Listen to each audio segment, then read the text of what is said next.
magwalungan sa Diyos, umupag-iusas sa Espiritu Santo, manausap kanimo. Mga Igsoon, ang nanag kita sa pagsulog ng Santos Manisa, kapagpus kita, o makinuso sa aming mga saan.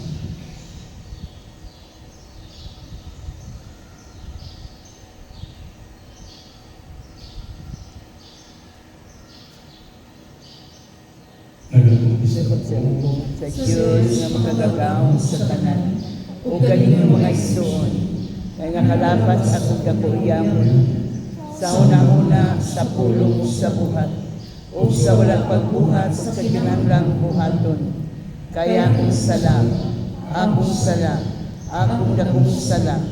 Busan nangamuyo ako kag Santa Maria nga kanunay kulay, o sa tanang mga anghel o mga santos, o kaninyong mga igsoon, aron inyo akong iampod sa Ginoo nga atong Diyos. Kaluyan kita sa Diyos na makagagawa sa tanan, o kasayun sa mga sala, dahil na kita niya, nandun sa kinabuling tayo. Amen. Ginoo, kaluy kami. Ginoo, kaluyi kami. Kristo, kaluy kami. Kristo, kaluyi kami. Ginoo, kaluy kami. Ginoo, kaluyi kami. Himaya sa Diyos dito sa langit.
Diya sa bangko panagsam sa kaluwasan sa tao. Ihada ka na aron ang isaulog na diha sa pagtuo, sundon unta namo diha sa pagbuhat. Kaya ang ipangayo pinag-isang Ginoong Kristo, ino na buhay ko namin, ubat kami mo sa Espiritu Santo, Diyos, hangtod sa kamatulan. Amen. Inuulitan sa mga buhay sa mga apostolos. Si Pedro o si Juan, nagsuti pa sa katawan, sa dihang ibuod sila sa mga pari, o sa mga pangulo, sa mga gwardiya sa templo, o sa mga Saduceo. Naglaban sila kay ang duha ka apostoles na nagluman sa mga tao na nabanhaw sa Jesus o nagpatuod kini na ang mga patay pagabanhaw. Busa inanilakot sila o ipilanggo hangtod sa pagkasunod adlaw sa gabi na nagkanto. Apan nangyari ang makabati sa mensahe na noon o maglanganon sa mga tao niabot o mga limang kalibo. Sa pagkasunod adlaw, ang mga pangulo o mga kalagpuan sa mga hotelo o mga magtutulo sa dalaw nagtigong sa Jerusalem. Nakikita sila sa Pangulong Bari na si Anas, iyon man kang Caiphas, o kang Juan, o kang Alejandro, o sa ubang mga sakop sa banay sa Pangulong Bari. Ilang ipatugang kanila ang mga apostoles o ipamagana. Iyon sa kanila pinipagpita, kung sa mga bunga ang anak kanina, o sa manghalan ang higamit ninyo. Si Pedro panapuno sa Espiritu Santo tulubang kanila. Mga pangulo sa katauhan ng mga laguan sa templo. Kung kami isugit-sugit kayo, may tungkol sa maayong buhay na nahimo alang sa bakol o sa unsang paagihas siya na ayon. Ngan ang may masayang pagmutanan o ang pangangkatauhan sa Israel. Nagiging-tauhanan na nag-ibig sa inyong atubangan na ayaw sa hindi pinaagi sa gamo sa ngalan ni Jesucristo na nasarito. Katong inyong ilansang sa krus, niya ibanhaw sa Diyos. Si Jesus mao ang gisgutan sa kasulatan na naging. Ang bato nga gisaligway mga magtutungkol ko balay. Dahil mo niyoon, malabing importanteng bato. Ang kaliwasan makapalagan lamang niya kanina, ay wala may naingalan sa tubong kalibutan na ginhatag sa Diyos ngadto sa katawhan na makaluwas na ito. Ang pulong sa Diyos. Salamat sa Diyos. Sa responsoryo ng tuwan, ang bato ng isalikway sa mga tutukin na hinuuluhang bato sa ato. Ang Bato sa liway sa mga magtutubo, na himong bato sa ato. Pasalamatin ninyo ang Ginoo kay siya maayo, kanyang kaluoy magalungtan hangtod sa kahangturan. Paina ang kalais ni Israel, ang iyang kaluoy nagalungtan hangtod sa kahangturan. Paina sila ang halugod sa Ginoo, ang iyang kaluoy nagalungtan hangtod sa kahangturan. Ang bato ni Salikway sa mga tutubo, na himong ang bato sa kanto. ang bato ay isalikway sa mga tutubo na hinahuluhang bato sa kanto. Ang Ginoo at Ginoo ipiling. Katilalahan kini at ubangan sa atong mga bata. Maugli ang adlaw na gibuhat sa Ginoo. Maglipay kita kung magsadya ni Ginoo. Ang Bago pagbabawa sa sa liway na liway sa mga magtutubo, na himong ang bato sa kanto. O Ginoo, itubod ka namin ang kaliwasan. O Ginoo, itubod ka namin ang kauswatan. Dahil siya nalagaan ni sa ngalan sa Ginoo. Dahil ikaw namo ikan sa balay sa Ginoo. Ang Ginoong Diyos, o hinatagan kita niya sa kahayag. Ang pagbubukas sa liway sa mga magtutuloy, Na himong ang bato sa kanto. ang lagipang dati ang mga Kristiyano. Ang kordero tungkol sa mga karnero. Si Kristo ang may sala ngadto sa amin. Ipahiuli sa mga makasasala.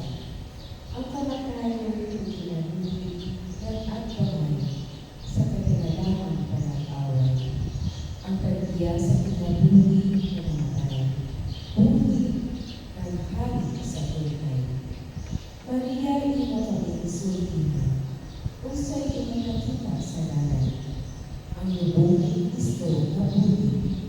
Nakita ko ang himaya sa nabanhaw na hari. Mga manulunong saksi, hapon o bisti.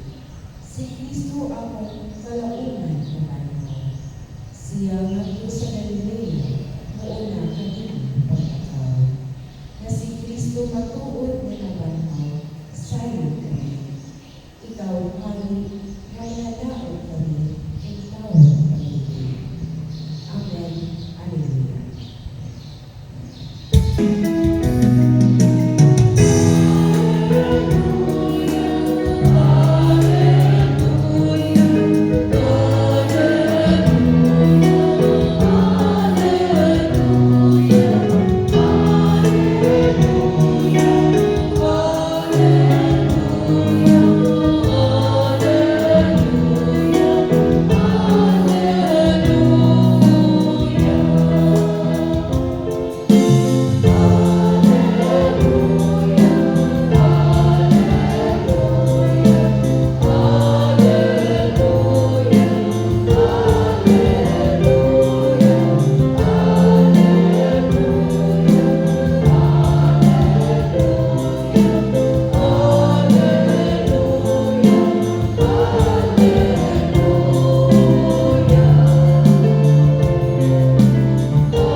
Ang Ginoo manakan ninyo. Manasab kanimo. Pagbasa gikan sa Santos nga Ebanghelyo sumala ni San Juan. Himayaw ikaw, O Ginoo. Human niini, nagpakita na usab sa Jesus sa iyang mga ginunan dito sa lanaw sa Tiberias. Ang iyang pagpakita ingon niini, nagatigom sila si Simon Pedro, si Tomas nga niyang kaluha, si Natanael nga taga Cana sa Galilea, ang mga anak ni Zebedeo, ug ang duwang kalaing tinunan. Ningon kanila si Simon Pedro, managat ako. Sila mingon, muuban kami. Usa nalakaw sila ug nanakay sa sakayan, apan wala kayo sila'y nakuha tibuok gabi. Sa pagsubang na sa adlaw, nagparog si Jesus dito sa lapihan, apan wala makaila ang mga tinunan na si Jesus di ay kadto. Unya mingon siya kanila, mga higala, nakakuha ba kamo? Sila mitubag, wala kayo. Siya mingon kanila, itaktak ang inyong bukod tapit sa tuo sa sakayan, ug makakuha kamo. Busa itaktak nila ang ilang bukod ug wala na sila mga daog pagbira niini, kay daghan man kayo ang ilang nakuha. Ang kinunan nga gimahal ni Jesus giingon kang Pedro, ang Ginoo kana. Sa pagkadungog ni Simon Pedro, ang Ginoo di ay kadto, gitapis niya ang iyang sapaw, kay nagbubuhan siya, ug niyambak sa tubig. Ang ubang mga tinunan na nato sa lapihan, sakay sa sakayan, nagtira sa bukod nga puno sa isda. Dili sila layo kayo sa lapihan, mga kasiyang kametros lamang. Sa pagkawas na nila, nakita nila dito ang usa tabok sa bilangang ulin nga may isda ng sugba ug may pan usab. Unya mingon sa Jesus kanila, pagdala kamo diri ug pipila ka buok sa isda nga inyong nakuha. Busa isakay si Simon Pedro ug gibila niya sa labihan ang bukod nga napuno sa mga dagkong isda. Usa ka katos ug kalimang tulo ka buok ang tanan. Apan bisan pa sa kadaghan sa ilang nakuha, wala gayon mag-isip ang bukod. Unya mingon sa Jesus kanila, dali hari o pamaon kamo. Walay usa sa mga tinunan nga nangahas pagpamutana kaniya kung kinsa siya. Kay nakailangan sila na siya mao ang Ginoo. Busa ito sa Jesus, ikuha niya ang pan o ihatag kanila. Giyatan usab niya ang isda. Ikatulong ining pagpakita ni Jesus ngadto sa mga tinunan human siya nabanhaw. Mga igsoon ang Ebanghelyo sa Ginoo. Dayon ikaw, O Kristo.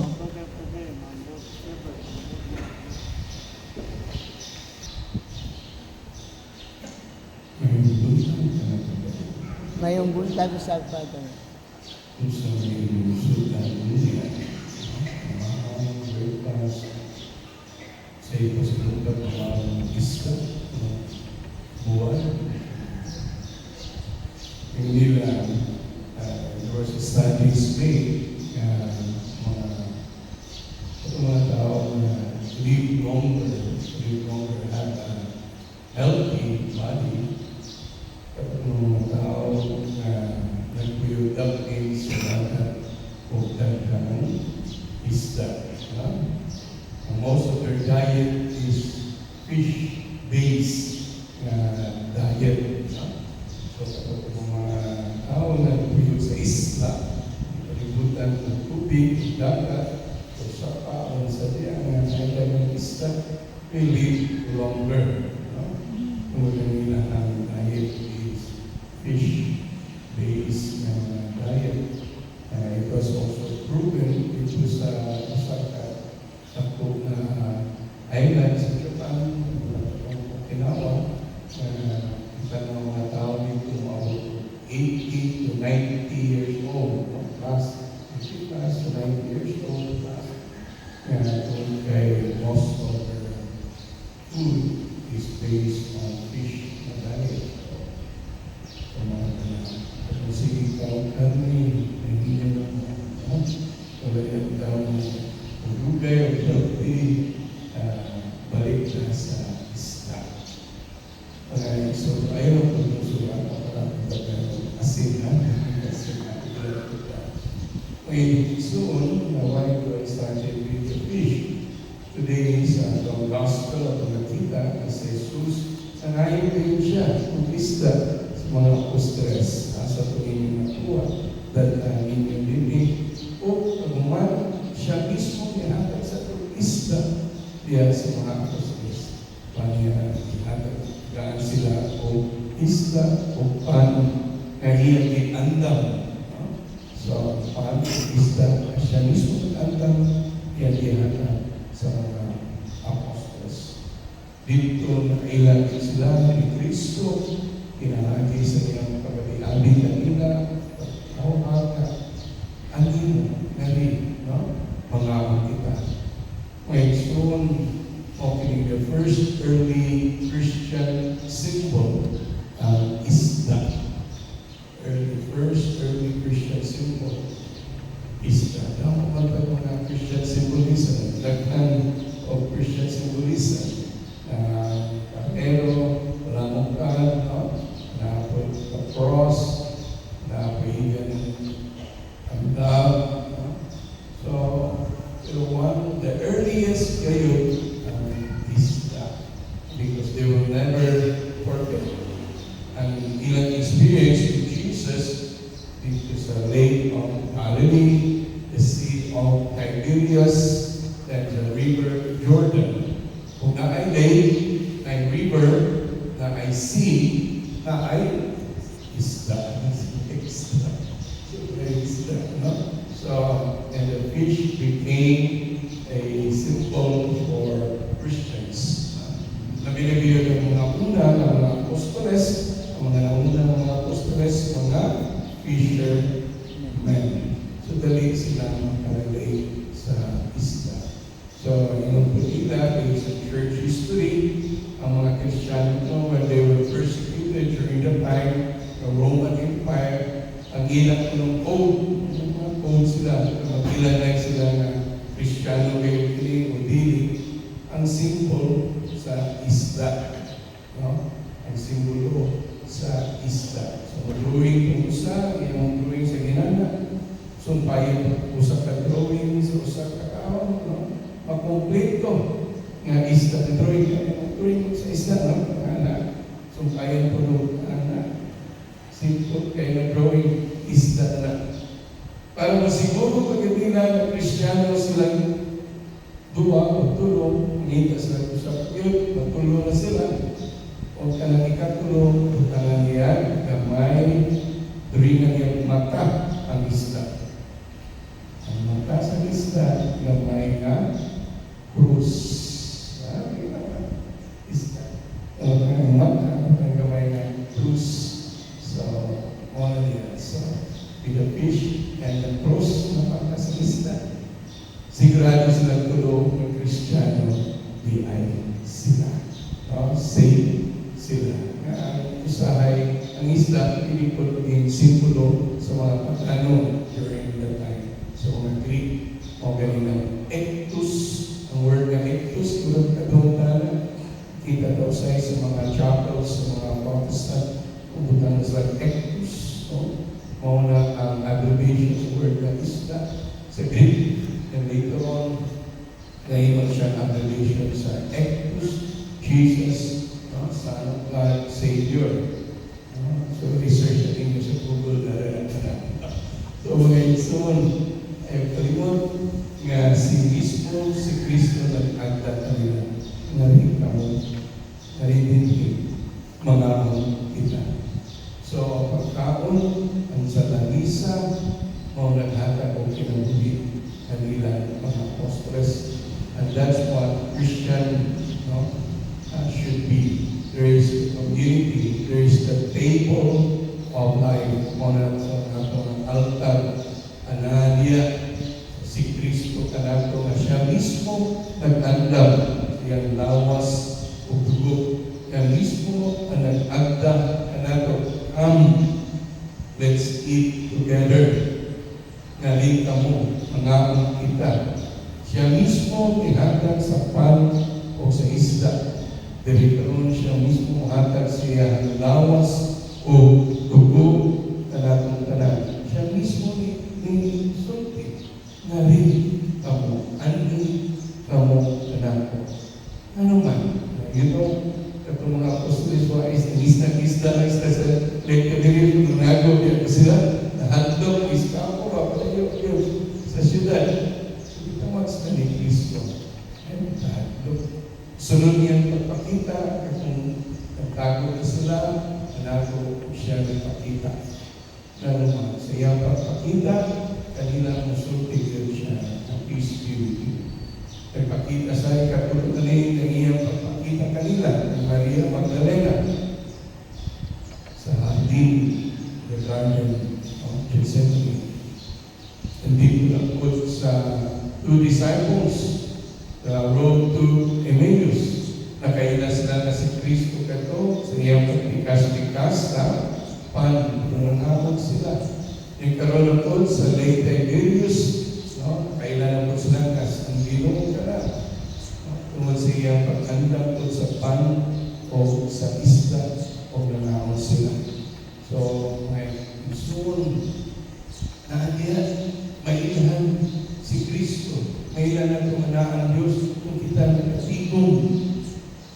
Isip ko sa katilipan, isip ko sa kapamilya, isip ko sa kasimbahan. When 2 or 3 are gathered in my name, I shall be there in the midst of them. So, iyan yan i-promesa isaan kanang unay duwa, tutulo, o magkatiko, kunganan, o kanang diya, o kanila. So once again, sa akong pagsaulog, ining celebration sa Holy Eucharist, sa Pangisa, si Kristo, ang namin yung kanato. Ayaw kalimot. Nga nagpadayon siya, kung uyog kanato. Nagpadayon siya, kung atas yung lawas sa tubo. Nagpadayon siya, spiritually paghatag sa isla kung ano kanato.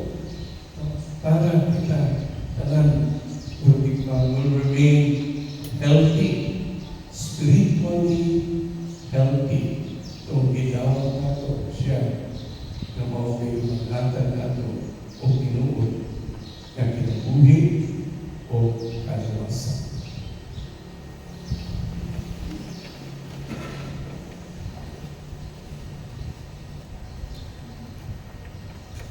Ang Ginoong Jesucristo, nagpabilin uman kanato. Biyagi sa Espiritu Santo, ang sa pagdiya sa buhat sa iyang simbahan. Uban ang hingpit na pagsalit, magkamot kita nato kaniya sa pagtingin. Nabalhang Ginoo, baguha ang among pagtuo. Nabahan ang Ginoo, baguha ang among pagtuo. Ang tibok simbahan, mabago pinagi sa grasya sa kabanhawan, pagkampo kita sa Ginoo. Nabanahong Ginoo, baguha ang among pagtuo. Ang kalinaw na dalan sa napamang Ginoo, ngadto sa iyang mga apostoles, mahatag ngadto sa tanang katawan sa kalibutan, pagkampo kita sa Ginoo. Nabanahong Ginoo, baguha ang among pagtuo. Na atong matabangan ang mga nanginahanglan, ug mahupay sila sa lawas ug sa kalag, pagkampo kita sa Ginoo. Nabanahong Ginoo, baguha ang among pagtuo. Na ang mga masugiton ug may mga kabilingan, makadawat sa kaayuhan ug sa paglaom gikan sa mga nagtawag kanila, pagkampo kita sa Ginoo. Nabanahong Ginoo, baguha ang among pagtuo. Na imo tagisipon katapos ug mapuslanon alang tanaw, na alang Teofilo kamu, mabayo na ngadto sa altar sa mga santos, pagkampo kita sa Ginoo. Nabanahong Ginoo, baguha ang among pagtuo. Na sila na nanaguna kanato, makadangan na dito sa tunay kabay-bayunan, pagkampo kita sa Ginoo. Nabanahong Ginoo, baguha ang among pagtuo. Diyos ang amahan, di kami ipasit uli ng nagkanimo, pinagi sa kabanhawan sa iyong anak. Dungga ang among mga pag-angko, ulikuna kami sa pagsaksi namo sa among pagtuo sa kabanhawan. Kinamoy pangayo, pinagi ni Kristo, among Ginoo. Amen.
Alam sa kutay pagkumaya sa iyang anak, alam usap sa akong kapasalanan ug sa tibok niyang santos na simbahan.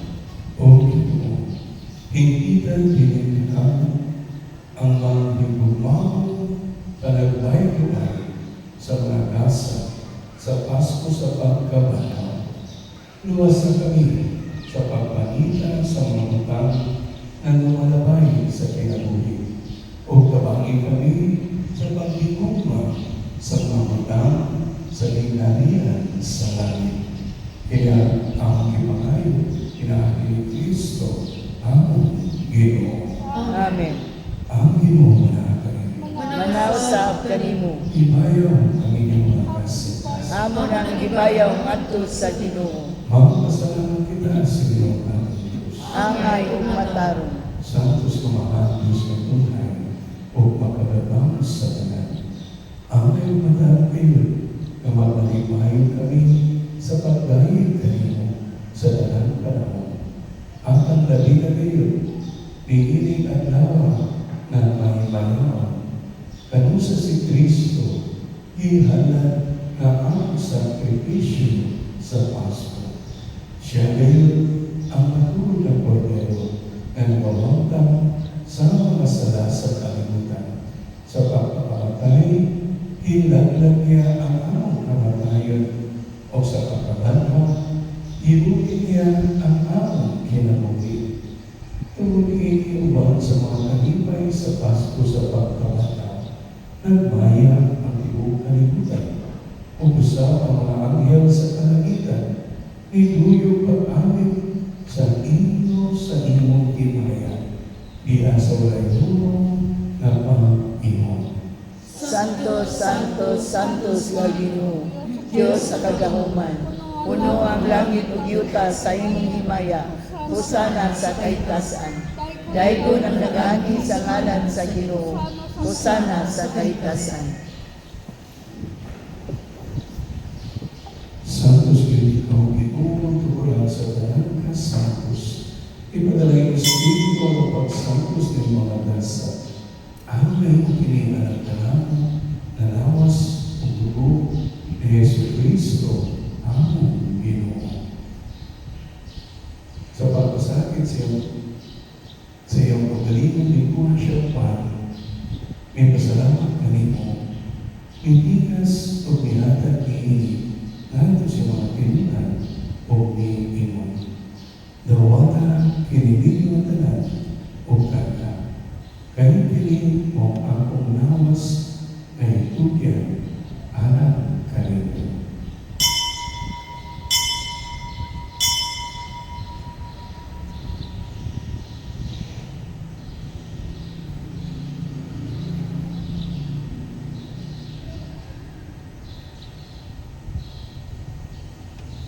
Sa samang paagi tapos ang panihapon, may kuha siya sa kalis. May pasalamat kanimo pag-usap. May hagang nanto siya mga tinunan o ni Imon. Dawata kini o Panginoon ka mga tanan, gikan ni Ini.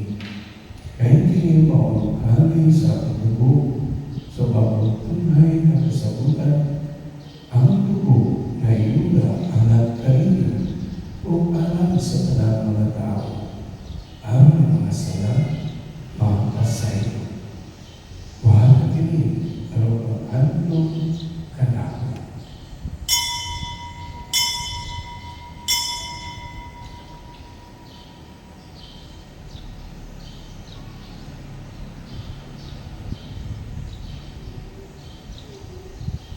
Kini ang misteryo sa pagtuwi. Si Kristo namatay, si Kristo nabanhaw, si Kristo mubalik nganhi. Anong pag-anong sa pamatanan o pagkabanhaw ni Yesu Cristo?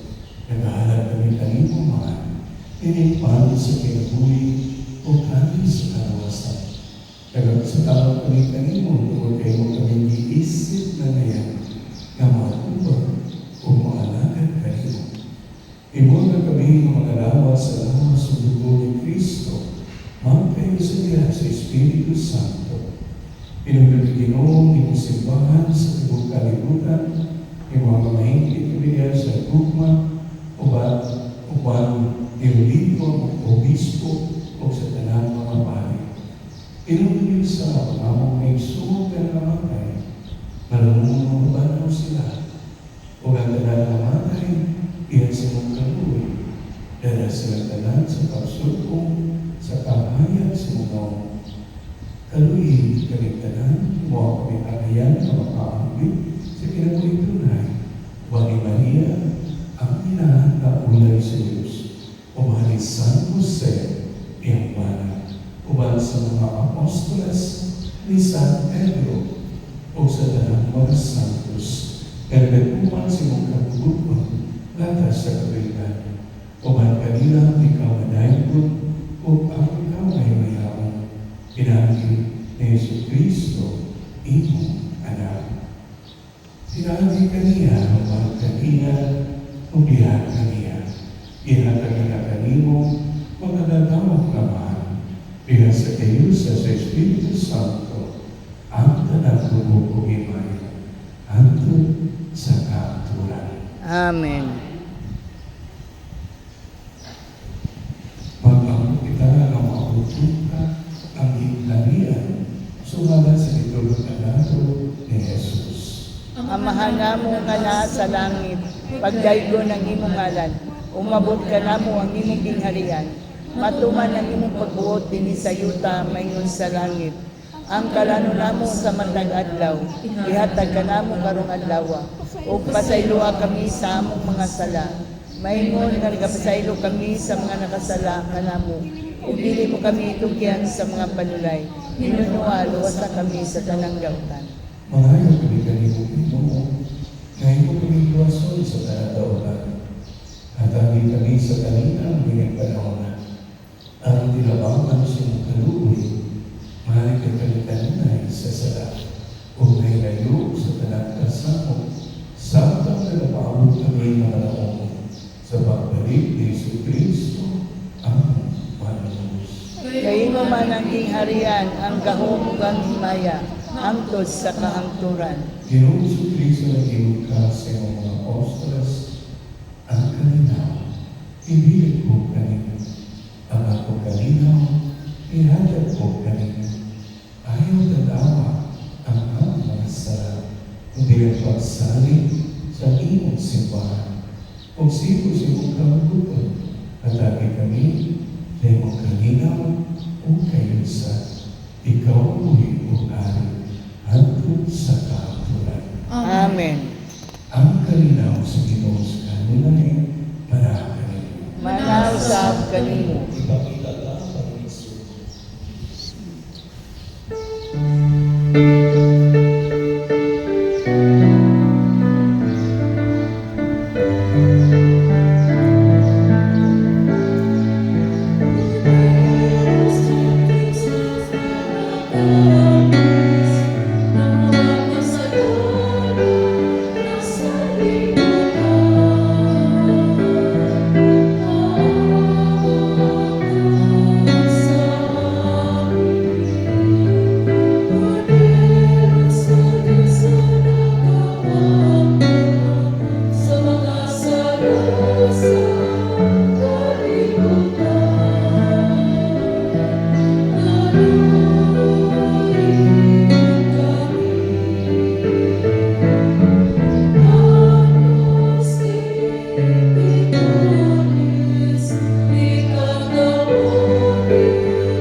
Tinimang ko sa Diyos, kanagawan sa mga sala sa kalibutan.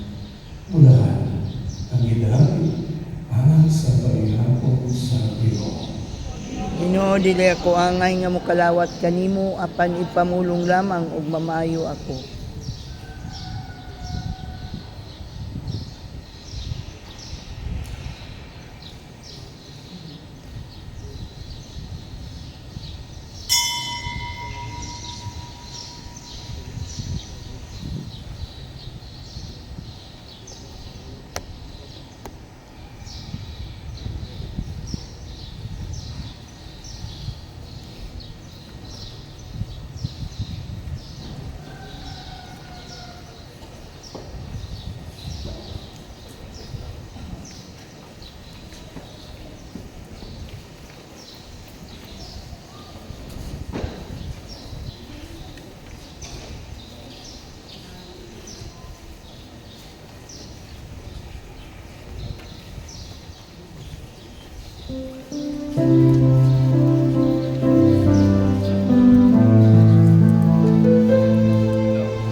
makanunayong gugma.